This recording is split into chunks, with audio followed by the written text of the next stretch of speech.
Hello everybody, I'm Paul. And I'm Andrew. And welcome back to another episode of The Fan Voice. We have a very special show for you today. We're going to talk a little bit about Overwatch, the new Blizzard project. And Yes, we have with us today is Atticus and Bariah. Hello. Hi. Hi. Hi. Hi. Very good friends of mine, and they're also huge League of Legends fans. And this is Blizzard's new project. So how do we want to start this off? Just give a little synopsis of what it's supposed to be. So BlizzCon was that almost it was last week or 2 weeks? Yeah, it was last weekend. A week ago. Yeah. Okay, I thought it was 2 weeks ago. Time flies. Anyway, they came into BlizzCon. They didn't really have they had just killed Project Titan, so they were like, oh, we're not gonna have anything. And then surprise, actually, we have Overwatch. The cinematic trailer is really good, so I would actually recommend checking that out. But it was awesome, too, because they didn't just show a cinematic trailer, they showed a gameplay trailer. And they actually showed, what each character does. There's a crap ton of characters there's right out the get-go. 12 characters Yeah. right off the bat, which is awesome. And they all seem really unique and actually different. And I don't know. It seems like it's been a pretty fleshed out project for never having nobody's ever heard of it. Yeah, so yeah. It's come out of nowhere, and it looks. It just looks really good so far. What it is though is it's kind of I guess I would explain it like a shooter MOBA sort of. It's like a first-person shooter MOBA style game. Yeah. So is it teams of 6 or 4? Do you guys know? As of right now, I think it's 5-on-5 or maybe 6-on-6. It's one or the other. Overall, just the way. Because did you guys watch BlizzCon and watch how it actually was announced or not really? No, I just watched the trailers. Yeah, I kind of did the same. Yeah. I was working from home that day and I had it going on in the background because really good friend of mine is he's trying to get me into being a Blizzard fan. I tried and I failed miserably, and then also how you are. Yeah, so. I'm sorry. He knows how to advertise. Yeah, so apparently. he's like, hey dude, you should totally watch it because the thing is, I'm a big Magic the Gathering fan, and I was roped into Hearthstone because Hearthstone's actually a lot of fun. Right. And as I'm playing it, it's just kind of oh, this is a mage deck, and I'm playing it. I'm going, this is a freaking red and black control deck. And so I'm watching it thinking oh yeah, I'll entertain him, I'll watch it. And so I'm watching, and Chris Metzen is the one who was announcing it, and he was talking about how the game had been in development for so long and about how he grew so close to it and about how he watched it evolve from one thing to another. And I'm watching him, and I have to give him props because 2 minutes before he actually announced the game, he seriously looked like he was about ready to cry. I'm sitting here going, I've never seen a director this emotional over the announcing of his game. And so he and without further ado, I announce Overwatch, and he's walking off stage. I am he is within an inch of crying, I swear. His eyes are completely slightly glassed over. That's and so sweet. That's awesome to see. Actually, it really that shows a lot of promise because in the past with all games you can really tell when someone put their heart and soul into it. You can tell when somebody has passion for something. With a presentation like that, you can totally see right from the get-go, okay, this guy has done that, so this has got to be something good here. Mm-hmm. Yeah, well, this is I know Chris Metzen was on it. I don't know his specific level of involvement, how it was, but of course they talked about the Overwatch panel about how it's using resources from Titan. So it's what we're seeing and this is my opinion at this point is the characters, creating very good characters isn't something that takes forever to do, but it's also not something that can be done overnight. Mm-hmm. So in my opinion, what the remnants from Titan were more than likely the world designs. The multiplayer aspect and the... Yeah, I can totally see that. Yeah, because you have this completely fleshed out Egyptian level, a fleshed out like Japanese level, a fleshed out like looking London urban area. Yeah. And I'm sitting here going like, this looks flippin' amazing. I'm like, this had to have been whatever is left of Titan is the space world that they used. Yeah, I totally thought the same thing, especially when they, like I'm watching the gameplay trailer and then it shows kind of the art assets of the maps, and I went, that's got to be left over from something. Yeah. It looks amazing. It also doesn't look like it was. Well, it looks like it could have been made for Overwatch, but it also looks a little different. You know what I mean? I'm sure the art style changed for Overwatch. They didn't keep it the same. Just a bit more people. Yeah. I think.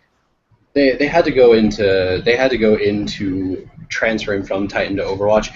Like we don't know any details about Titan. For all we know, it could have been like a space age, like Star Citizen kind of thing going on, and they're just kind of like, okay, well, let's and they're like, okay, well, let's scrap it and make it a little bit more animated. And like I watched the whole thing, and I was seeing how everything was going through the BlizzCon stream, and people were like royally flipping out, and it's absolutely funny because if you looked at the it was a good flipping out. Which is funny because if you looked at the projected numbers that actually came out of the BlizzCon, and if you look at the general like fan consensus pre-BlizzCon and even how the PR drummed it up, it was just kind of like, oh hey, yeah, we got Diablo, we got World of Warcraft, we got all our normal stuff. But the thing is, the reality of the situation is Blizzard has been losing a lot of players on World of Warcraft over the past year or so, and people are just kind of going into this thinking, well, maybe they're going to give us a little bit more on the new StarCraft expansion, but the big players that have been major BlizzCon things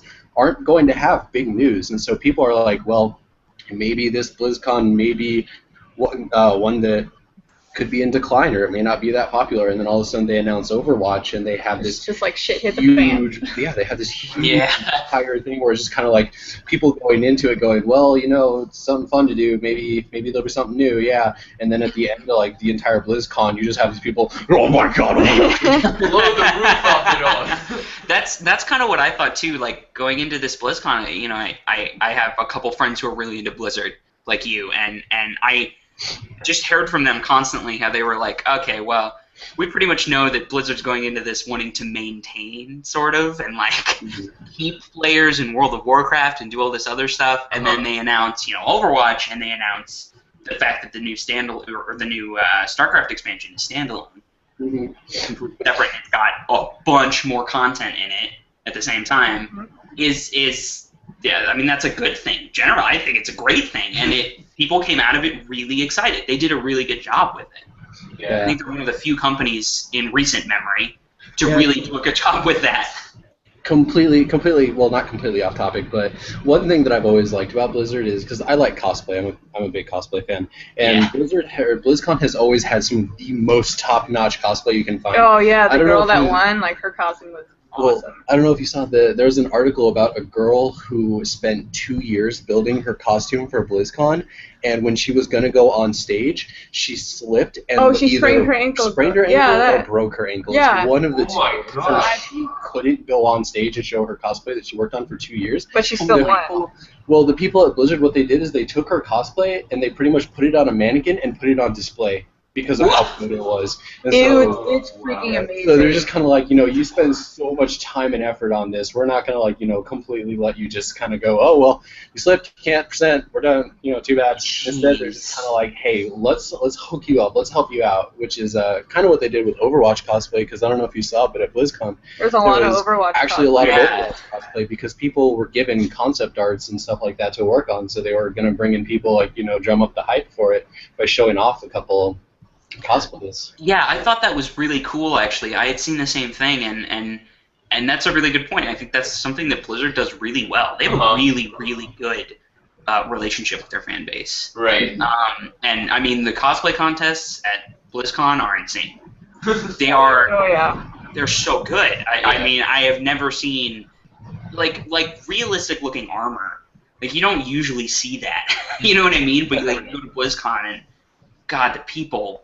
They must spend 2 years on these. Yeah, but you know what? I can see with the designs of these costumes and stuff, these are going to be everywhere, and like all the regular cons too and stuff. Which Tracer is going to be everywhere. That I was already Yeah. my exact thought. I put that on Facebook too. That moment, I'm like watching and I'm like, oh, this is really cool. And then I see the whole thing, and the first thing I put on Facebook, Tracer is going to be the most over cosplayed thing. I remember that. And then immediately after I post that, I'm just kind of like looking around, looking at trending hashtag for Overwatch, and I see so many people going, "Oh my god, I have to cosplay Tracer." I'm like, Yeah. it's just The first thing I thought of when I saw her is like, dude, she totally looks like a Kingdom Hearts character. And The so- hair. Yeah, exactly. The hair. So there's going to be tons of Tracers at cons, and there's already a ton of Soras, and it's like, there's going to be Yeah, he's the spiky same way. hair everywhere. That's true. He's the same way. I didn't even think of that. It's overall, like, just it's kind of funny because if you looked at the fan base reaction, it was like kind of split 75-25, where there's a lot of people who are like, oh my god, yes, this looks so good, this looks so great, and even me, like, the thing is, I'm like, everybody has their nerdisms in life. Everybody has their, like, the geek things that they follow hardcore. Me and Bariah are big video game people. Specifically for me, I'm a Obviously. fighting game kind of thing. But like I follow gaming news and trends and things like that pretty closely. So I'm like watching how people are reacting to this, and it was great, but it was also really sad because there was a lot of people who were like, oh my god, yes, this looks so great, this looks so good, and I'm like, hell yeah, it does. And then there's a whole bunch of people like, oh my god, is it Team Fortress 2 ripoff? I'm like, yeah, were you paying attention? At all. So, like, and I can completely understand that from an idea of, here's a trailer for Team Fortress, and here's what the gameplay looks like. Here's a trailer for Overwatch, and here's what the gameplay looks like. And, you know, from a completely superficial level, you're just kind of like, oh, look at that. It's a cartoony team-based shooter. And the other one, oh, it's a cartoony team-based shooter. And, you know, for more casual people who, you know, really aren't too deep into it, but are the ones who, like, boot up their computer and go, oh, I got an hour before work, I'm going to play a round or two of, like, oh, I choose a shooter game this time. Then, yeah, those kind of people, they're just going to look at it and kind of be like, yeah, it looks a little bit the same. But for the people who are, like, really, like, in this and really know Well, who what they're also looking for. understand the differences between the games, because when you look at League of Legends and Dota, it's really the same thing, but when you play them, they're completely different play styles. That's Right. my thing. The number one thing that everybody is saying is Overwatch looks exactly like Team Fortress. They're copying Team Fortress, blah, blah, blah. And those people, I have to honestly say, if you look back at Blizzard and what they've done, I'm not saying they've never had an original idea, but Diablo wasn't the first action strategy game. Yeah. If you look at WoW, it wasn't exactly the first MMO. Warcraft wasn't the first RTS game. They've never been the kind of people who jump into something and say, we want to be first, we want to do it first. Yeah, They're they the just people wanna who make take their something. own version. Exactly. They take it, they do it well, they put it out there. And then what they do that companies don't do very often is they spend years fine-tuning it. Look at, like, Diablo, StarCraft, Warcraft, World of Warcraft, all that. It's like we release it, and here we are 10 years later, and they're still updating with patches, fixing, tuning, like doing Expansion everything, packs, all that adding new stuff. things. Exactly. They're not about being first in doing something. They're about Yeah, doing like it and YouTube. then doing it right. They're paving their own. Yeah, because really, I mean, that's the reason World of Warcraft is so popular. It's definitely not the first MMO, and it's definitely not the first MMO to ever do gameplay like that. But And it it's is the not first the- MMO to do gameplay like that right. Yeah, and it's not the only MMO, because I mean, you have others like Guild Wars and Oh, I was a whole bunch total of Guild Wars other. kid. Yeah, I I play love World of Guild Warcraft, Wars. But it's like there's so many different types of the same game.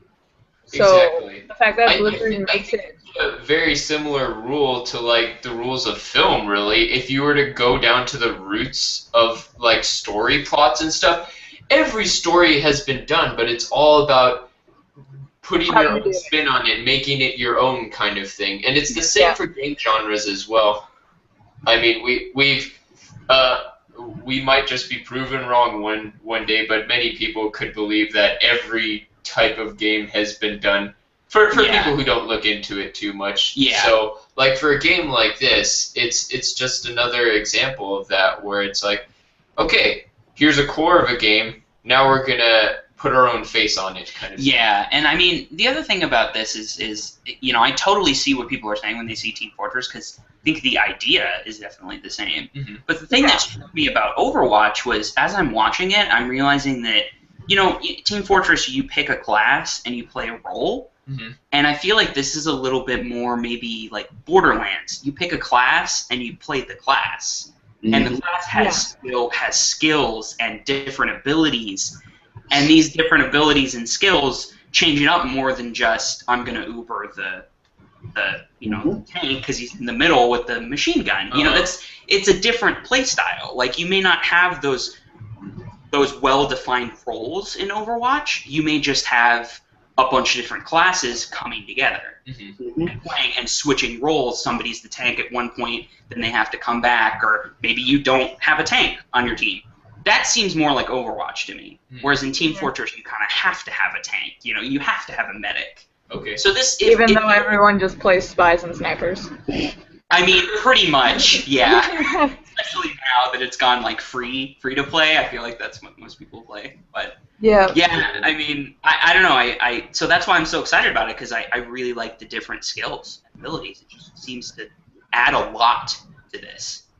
I just really like the character designs. Yeah, there was so many articles about it and so many things going off about it, because what happened is, I don't think it was Metzen, I think it was someone else, but I could be wrong, was going off and they were talking about the character design and stuff like that, and it was an absolutely wonderful situation, because people were like, so where's your inspiration for the character design in Overwatch? How did you get there? What were you thinking? And basically, something with his daughter. Right? Yeah, he said that he was watching a World of Warcraft cinematic with his daughter, and his daughter said, why are all the girl characters in bathing suits? And he said, literally word for word, I don't know. And it stopped. He's like, I just don't know. And then he starts talking about how, and I could be a little bit wrong because it's been a week since I read this article. He was talking about how at the time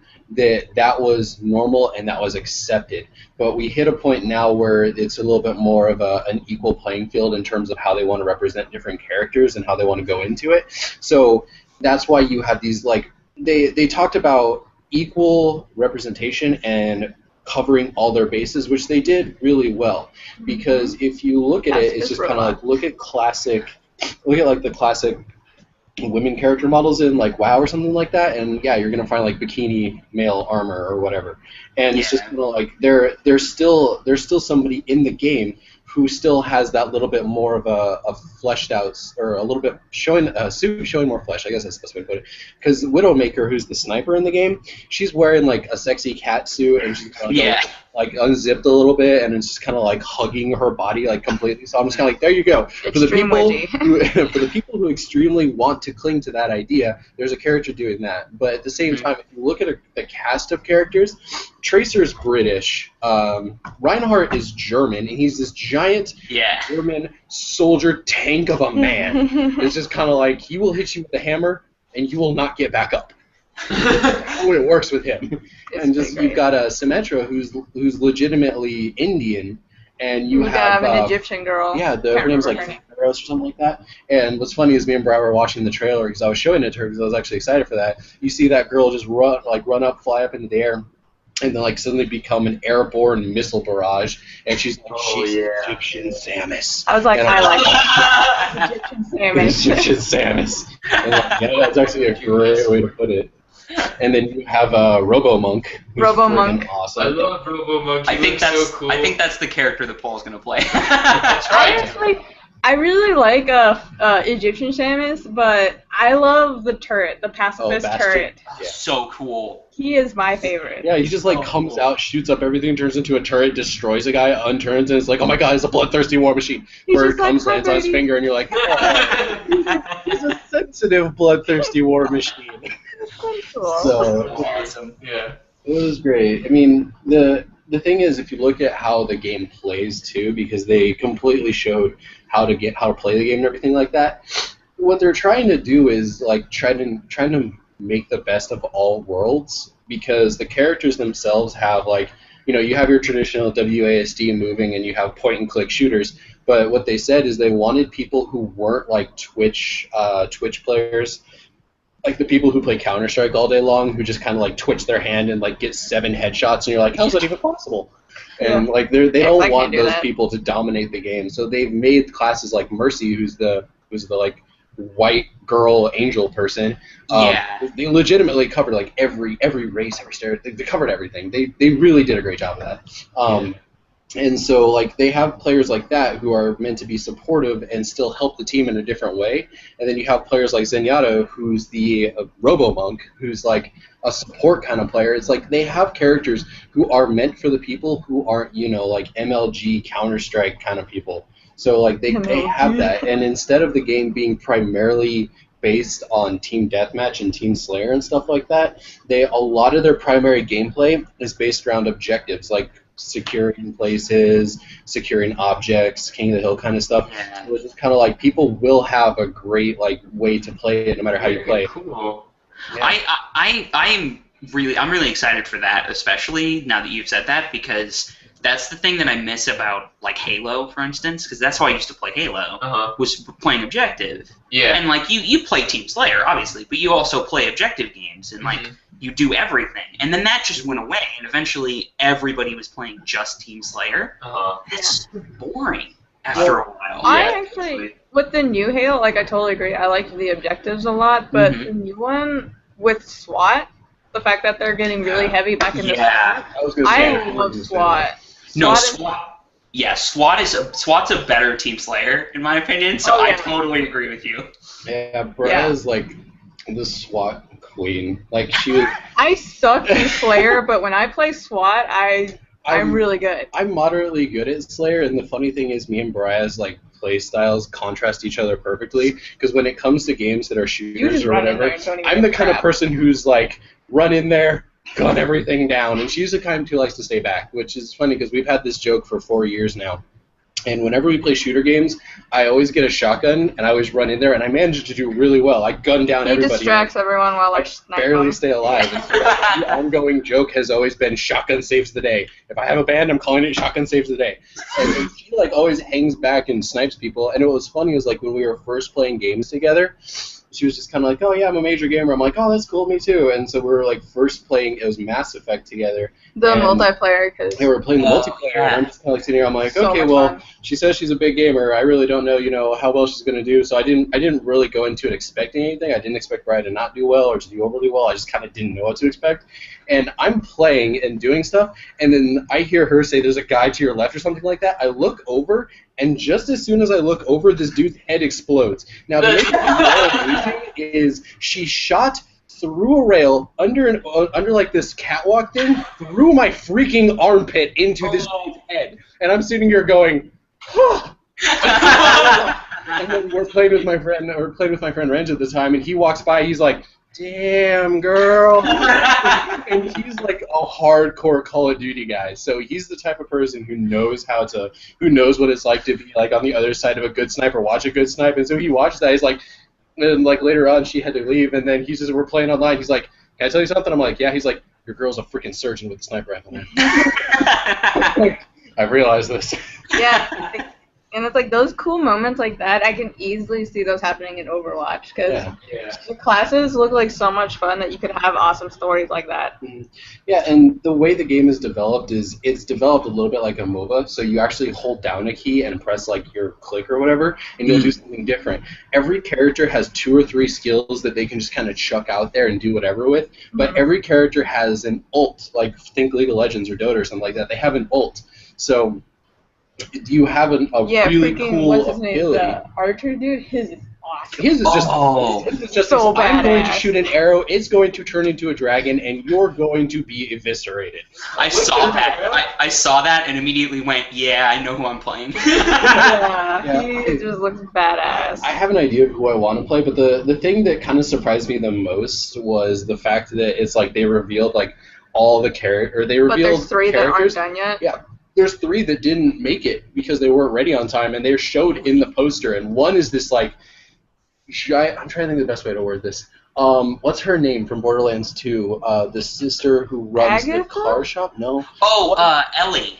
Ellie, yeah. So picture that, but a guy version, and it's this with huge a gas dude mask in overalls with a gas mask.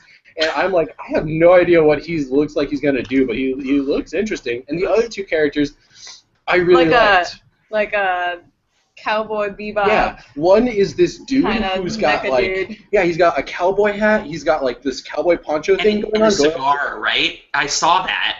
Yeah, and he's got a freaking gold belt buckle that says BAMF. Yeah. And he's a cigar, and he's got a robot arm. It's and the I'm best sitting there thing going, ever. I'm like, this guy is futuristic spaghetti western. That is actually really cool. And so I would personally be offended if he does not have a skill or a passive called The Good, the Dead, and the Ugly or something like that. Yeah, seriously. He shouldn't have a name. He shouldn't have a name. Yes. That makes sense. And so it's just like, there's that, and then there's the other character that hasn't been revealed, and as much as I like it and want to play it, it's a little bit of like an overdone style, but it's like It reminds me of Grey Fox. It does remind me of Grey Fox. It reminds me of Ryder. It reminds me of every other cyborg ninja there's ever been. Cyborg Ninja. Because it's like this dude in a full fleshed out exoskeleton. He's got a blade that looks exactly like Yasuo from League of Legends, the Project Yasuo skin. Yeah. It's like a long steel blade, but the front of it has like green, and so it's like a cyber blade, and he's like a cyborg samurai, and I'm like, oh my god, that's so cool. You're like, and I'm sitting here going, oh my god, I've already like, seen this. I've seen this like 3 times, but it never stops being cool. And so like, of course I'm watching it, and I like look online at a couple things, and one of my friends posts this thing. It's like, did anybody see the Cyborg Ninja? And there's a little sound clip, and it's Snake from Metal Gear Solid going, Fox! Great Fox! I'm like, yeah, that. It's pretty much Cyborg Ninja. That's the first thing that he reminded me of. Yeah, I mean, the game looks phenomenal, and it looks great, and I like how the gorilla wears glasses. Winston, yeah. I was just saying to Andrew that's been a real trend lately, I feel like, is like the super hulking guys like wearing glasses and stuff, kind of like the red guy in Blaze Blue, and I feel like I've seen that a couple other... Iron Tiger? Yeah, that. Yeah, screw Iron Tiger. I've died to him numerous times. One command grab just destroys half my health bar. Well, it's not maybe much. Paul, are you on Facebook, Paul, or no? Actually, yes. All right, I'm sending you the picture that I was talking about.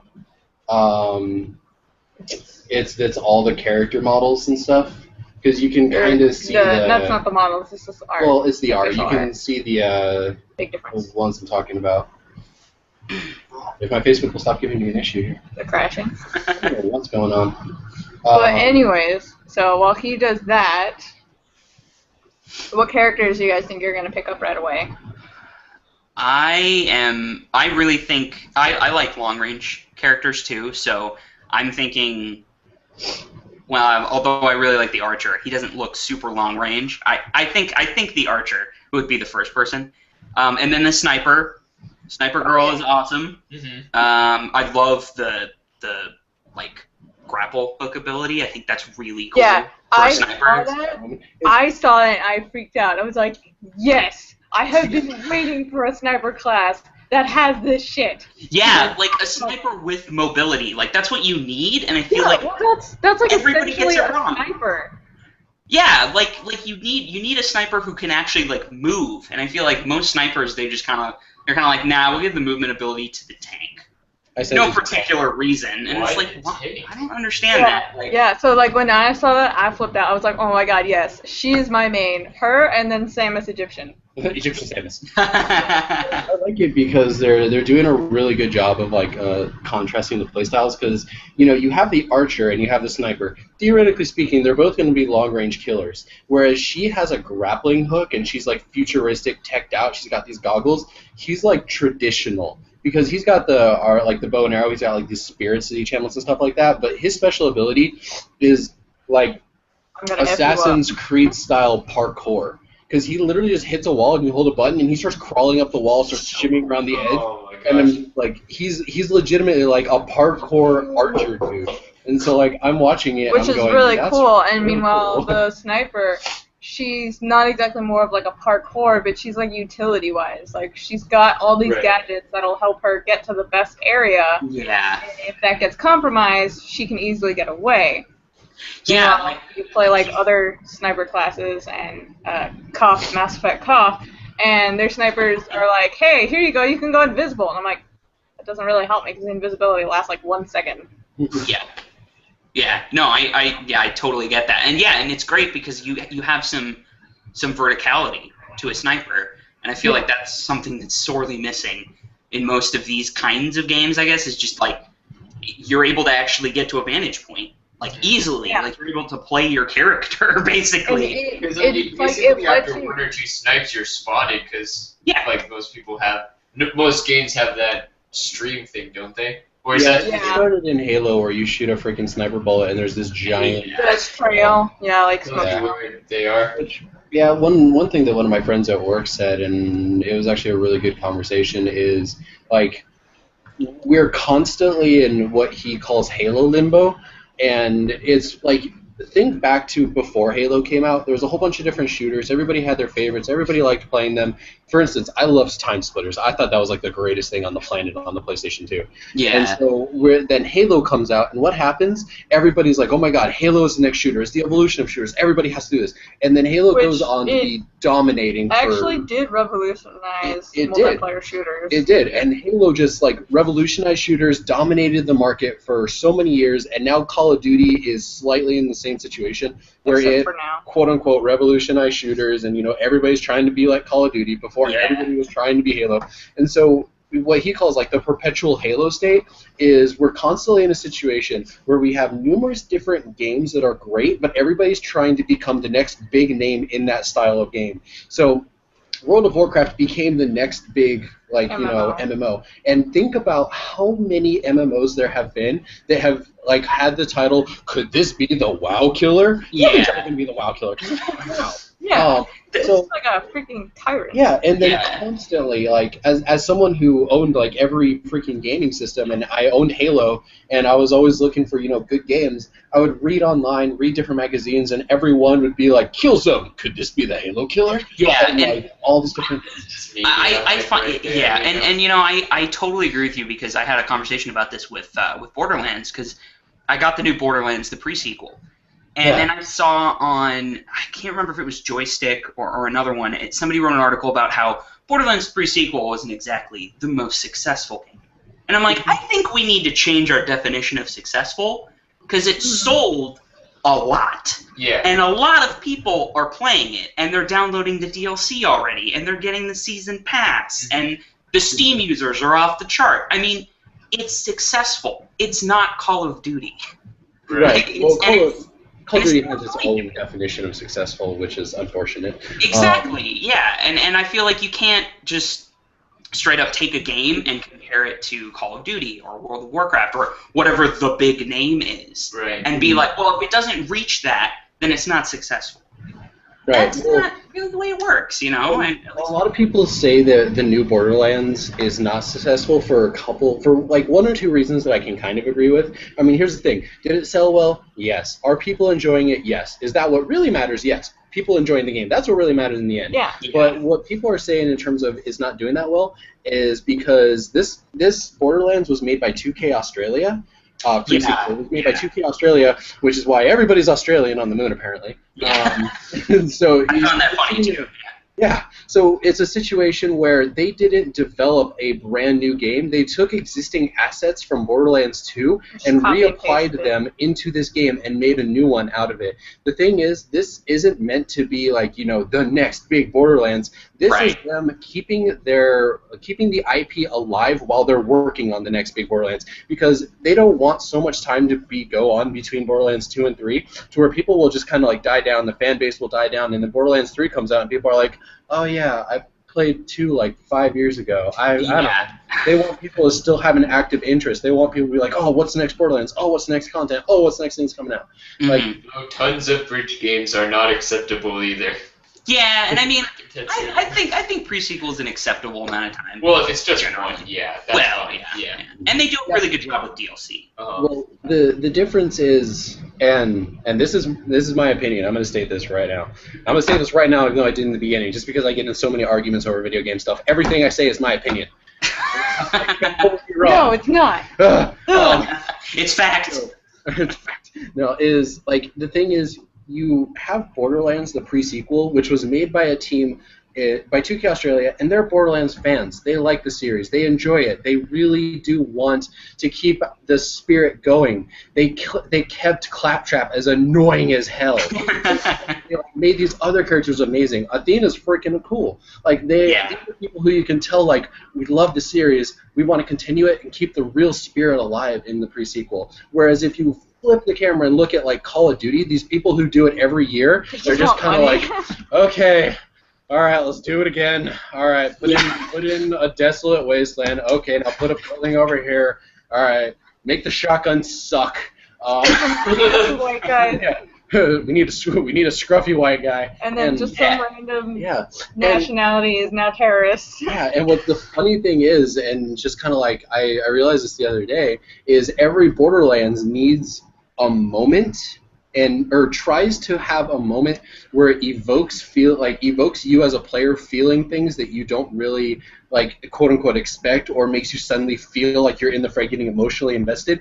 Borderlands Modern Warfare, or not Borderlands Modern Warfare, Call of Duty Modern Warfare 1. Best crossover right there. The big moment where you're like, oh my god, you know, this shit's happening, is when you're in the freaking plane, a nuke goes off, and you're going down, your pilot's dead, and you fall, and you see this, like, legitimately aftermath, and everybody around you's dead, and you're trying to crawl, and I'm, like, sitting here going, am I going to hit a point, stand up, and then, like, 5 people are going to try to shoot me? What happens? And then after I crawl for, like, maybe 15 steps, I fall over and die, and I go, oh.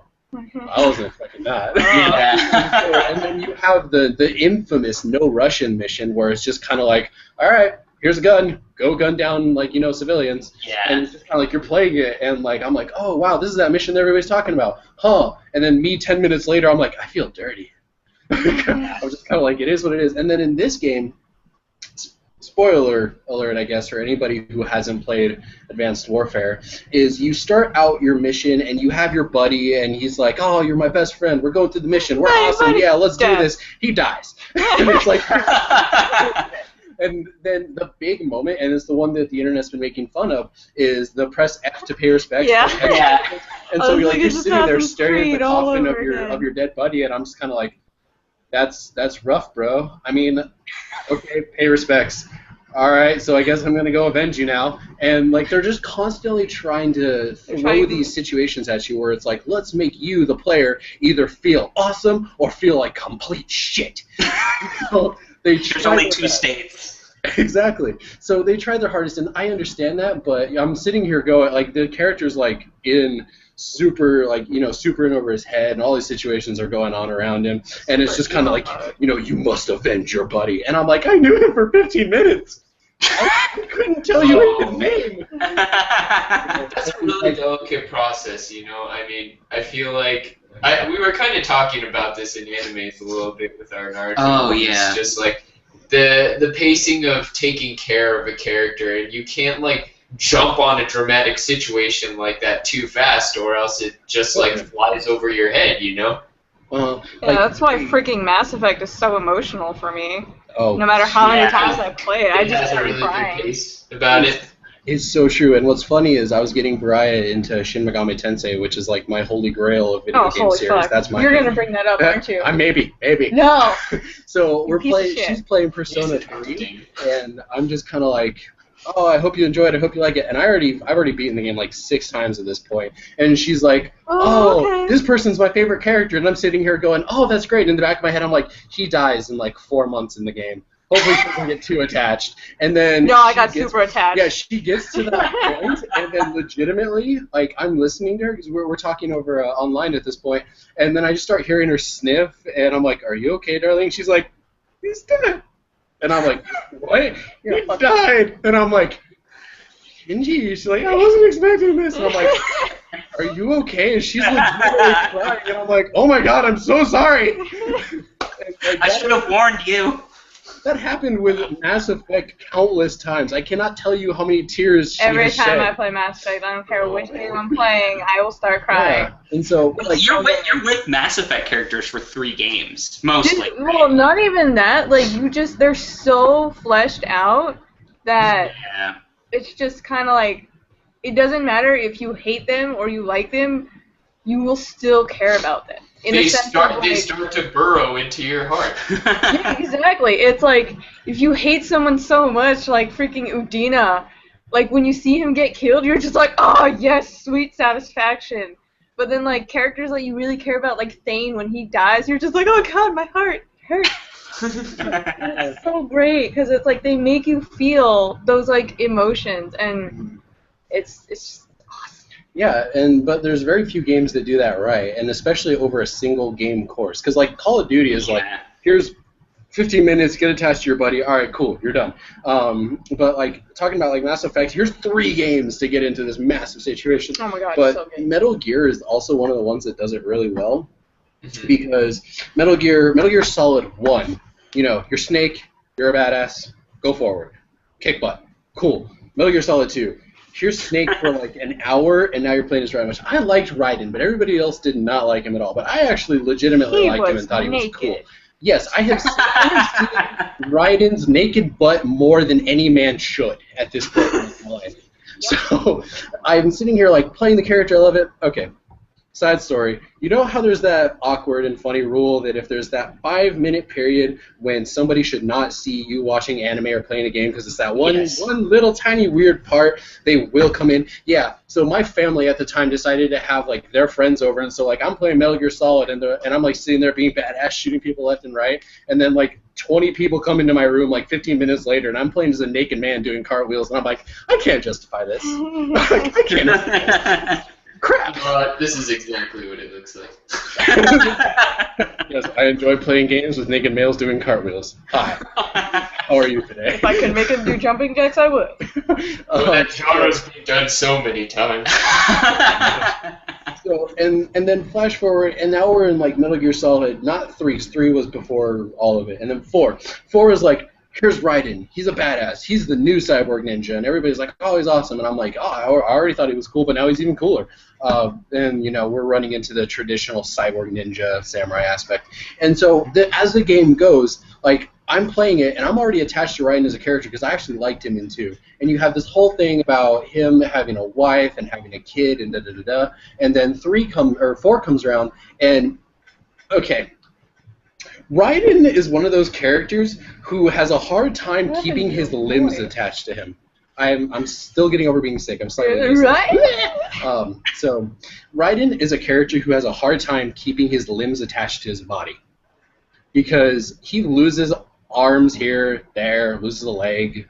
Oh, look, there goes my lower jaw. Like, just, he's one of those kind of characters. And he's in a situation later in the game where he's meeting with his wife and with his kid, who he's not really seen very much. And, you know, he's half robot, missing his arms. He looks like hell. And, you know, he's, like, all amazed that his kid's not, like, freaked out and scared of him. And then he's like, you know, you're not scared of me. And then his kid's like, no, wait, Daddy's a superhero. And whips out his, like, plastic sword and starts swinging it around. I'm just kind of like, oh. It's so good because, like, that's what it takes to have good character development. It's like getting involved in a character and evoking this feeling like, congratulations, you now know what they're fighting for. It was a really random tangent, sorry. It was. But it's okay because, interestingly enough, you can tie that in with how great Blizzard does with their characters. Because World of Warcraft has a really good story. Yeah. A lot of their characters are so fleshed out, and because I was just just binge watching a whole bunch of lore videos again to refresh my memory because we're getting back into it, and Atticus has never played you played World of Warcraft for like a month. I played World of Warcraft for a month because I had like 7 or 8 friends who were like, oh yeah, we'll play with you, it'll be fun, it'll be great, and then I've like created a character and I logged in and I'm like, alright, I'm here, and they're like, okay, well we're busy doing this, so we'll get with you after we're done. I'm like, oh cool, when are you going to be done? Oh, about 5 hours, and I'm like, blah. That's how long like the raids would take back in the day. Yeah, and it's like I used to play World of Warcraft like for 4 years, and I was like a while ago. and it was such a great game, and it's like I grew up playing it, and so I was like, oh yeah, I guess I'll just kind of like refresh my memory on the lore, and I'm like, damn, I forgot how good this lore is. So, do you think with games like this, which is primarily like a quick burst mode kind of thing? Oh, like Overwatch, you mean? Yeah. Oh, okay. And like other games like that, do you think they really can have the potential to drive that emotional bond to you with their side lore of everything? I think so. I think they can. People have already said that there is an actual story to Overwatch. Whether or not it's a story in the universe or a story per character, I don't know. But people have said that there does exist a actual. There's a reason why they're which they kind of I guess hint towards it in the cinematic.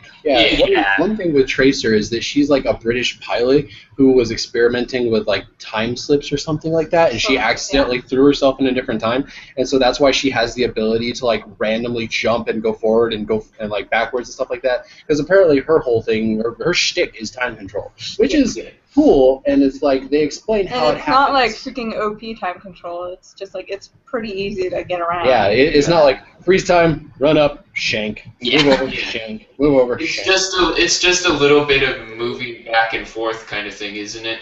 Yeah. Yeah, it's kind of like her running in there, throwing a grenade, shooting, and then going back. Yeah, like Shumpoing.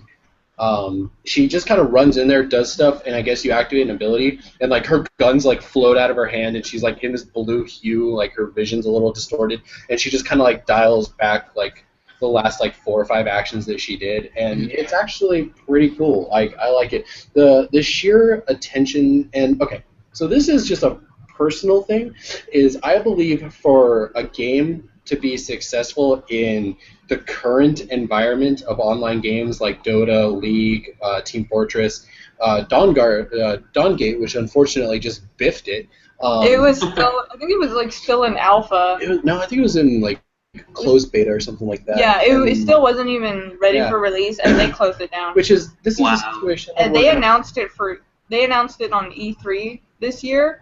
And the first thing me and Atticus thought, were like, okay, it's another Dota / League of Legends thing. Because it didn't look any different. There was nothing unique about it. Right. The only thing it had was just, like, different visuals, but that was it. And I was like, that's not enough for me to get into that kind of game. Exactly. And that's ended up what happening. They had to close down, they went bankrupt, and they couldn't do it anymore. Well, that's why Heroes of the Storm, which is Blizzard's MOBA, is really good because of 2 or 3 reasons.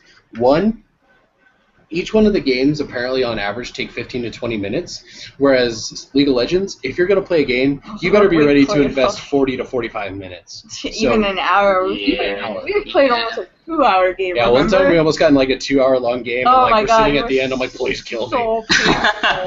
But I was doing really well, but I was at that point, I was like, please, I'm just ready to just feed. I'm so done.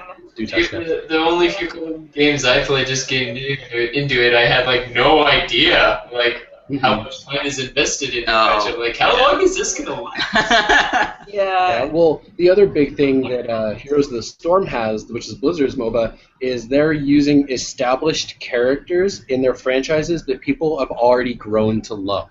So you sit here and you're like, Heroes of the Storm. It's Blizzard's MOBA. It's their, I wouldn't say their answer to League of Legends, because they're not trying to take the League of Legends community. They're just giving out their game, their take on it, their spin on it, which is, in my opinion, what's going to make it successful. Because it's not sitting here saying, screw League of Legends, come play our game. They're saying, we want League of Legends money. Yeah. Which is unfortunate. It used to be we want the Call of Duty market. Now MOBAs online are we want the League of Legends market. So the Blizzard one is, here is our spin on the genre. It's our fun take on it. Have fun, people. Go forward. And they threw characters from Warcraft, StarCraft, Diablo in there, and it's like I don't have much of a history with Blizzard. Right now, the one Blizzard series I know the most about is Diablo, and it's only because I played a lot of Diablo 3 with Bariah co-op. I have not played much World of Warcraft. I just recently got the StarCraft collection from my best friend because he's like, I'm going to turn you into a Blizzard fan yet. Yeah, he's dedicated to the idea of turning me. Oh. And I look at him like with just jealous look, and I'm like, how are you doing this? I've tried so hard to get Atticus to like Blizzard games. And he's said so many times, like, Blizzard owns my soul.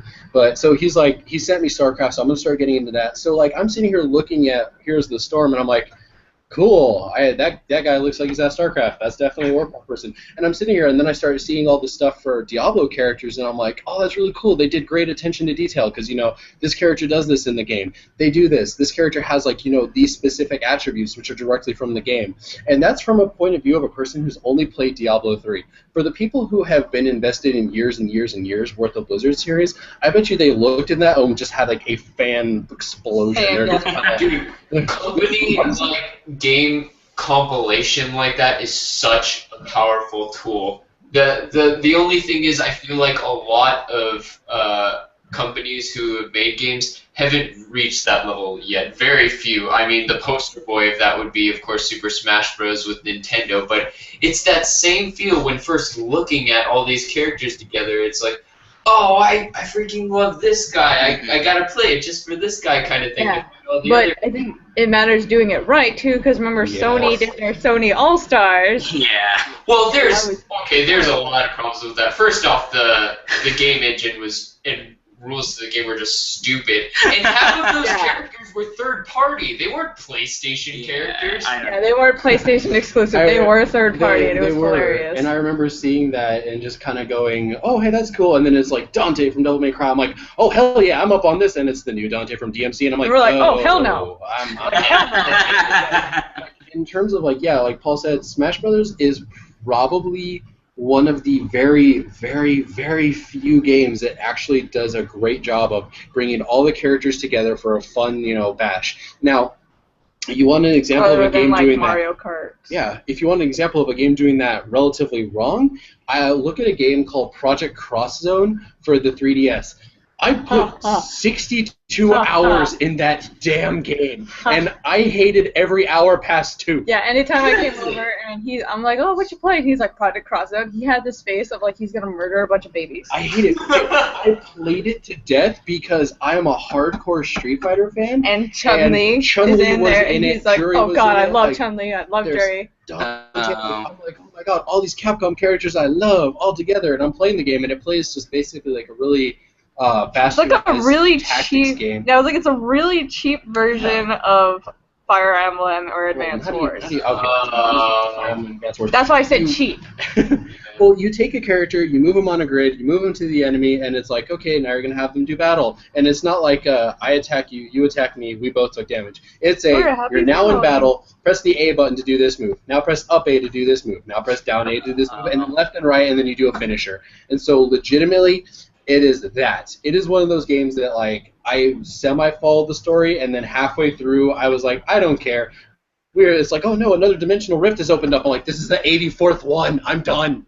Oh, man. Good lord. So it was one of those games where I'm like, this is how you do a crossover game as wrong as possible. To get everyone to play. Exactly. And then Smash Brothers is one where it's not forcing you to do anything you don't want to do.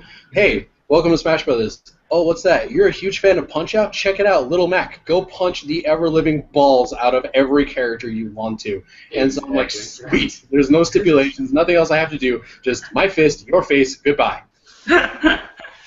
All right, so I think we got to start wrapping things up here. I guess we could just go around and give our just closing comments about Overwatch and what we're looking forward to about it. So I just wanna hit people with arrows. So I'm just gonna be doing that for a while. I really hope I have a PC by that point that can actually play this. Yeah. Like max quality really well, because I really want to. I'm excited for this game. I've always really liked shooters like this, or I guess shooters with characters with skills and abilities. Yeah, like more strategical and stuff. And I don't know. I'm really excited about it. For me, I would like to just I would like to pick this up just to integrate myself into a world that I have no clue about. Like, I don't PC game at all. And I've never done a game like Team Fortress before, so I'm just hoping to get, like, a wider sight of the game world kind of thing out of this, which is pretty cute. Yeah, I can definitely say, like, for all the people that just look at it like a Team Fortress ripoff, still give it a chance, because you will be extremely surprised.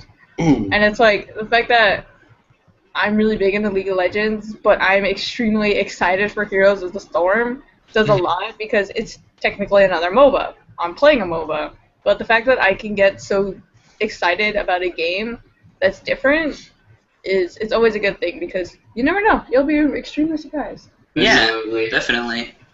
The entire thing with me is, and I tried to say this earlier, but we freaking segued into 80 different things. And to me, if you want to have a game that is going to appeal to me and be something that I want to play, you have to give me characters that I actually feel like I'm doing things that I shouldn't be able to do with other characters. Give me characters that are individual. I'm going to be playing as, like, the freaking Reaper, and he does the Death Blossom where all of a sudden, boom, black smoke, flipping around, shooting people in the face left and right. And I sit here at the end, and I just kind of go, wow, that was really cool. And so you just kind of want to keep having that feeling of, look at how cool this is. Look at the stuff I can do. Look at how fun it is.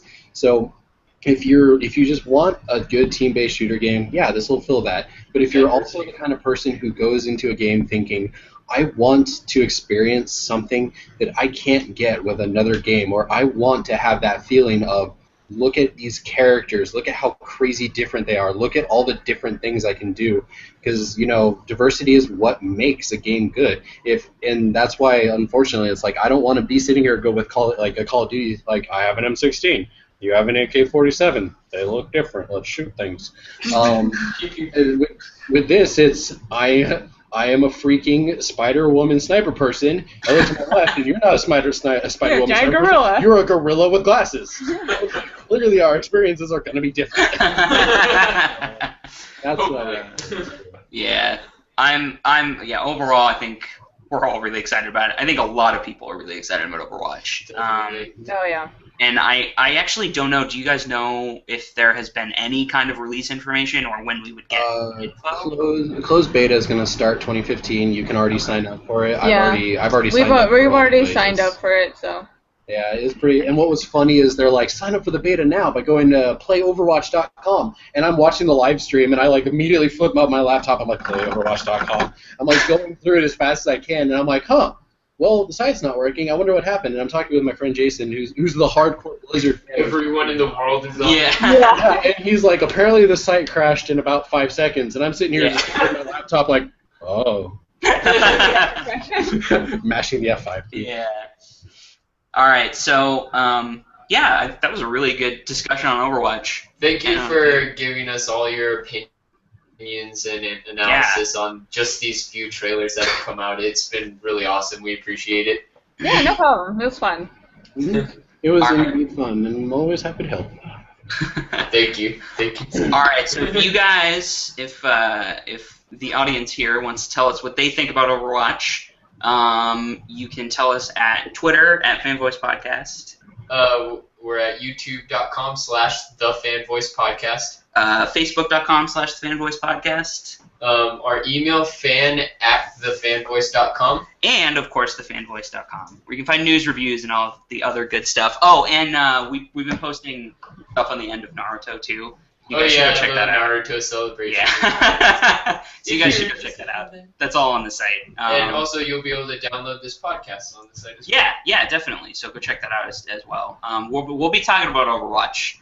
Any news that comes out will be on the site for sure. I'm really excited about it. And maybe we could get together again and discuss it once the beta comes out. I love that idea. Yeah. Once we've had a chance to play it. All right. We'll be down for that. All right. Awesome. All right, Atticus, Bariah, thanks again for joining us. No problem. It was a lot of fun. If you ever want ideas, comments on games, gaming industry, market, people's weed. That's kind of what we do. The average. I get bored at work. I just watch a bunch of YouTube videos. The average couple goes out, movies, dates, and me and Bariah are sitting here. I'm like, did you see what PR riz came out of this company? Oh my god! So awesome. All right. Well, we'll see you guys next time, and we hope to have another Overwatch podcast. Yeah. Once the close. Yeah, definitely. All right. See you later. Bye bye.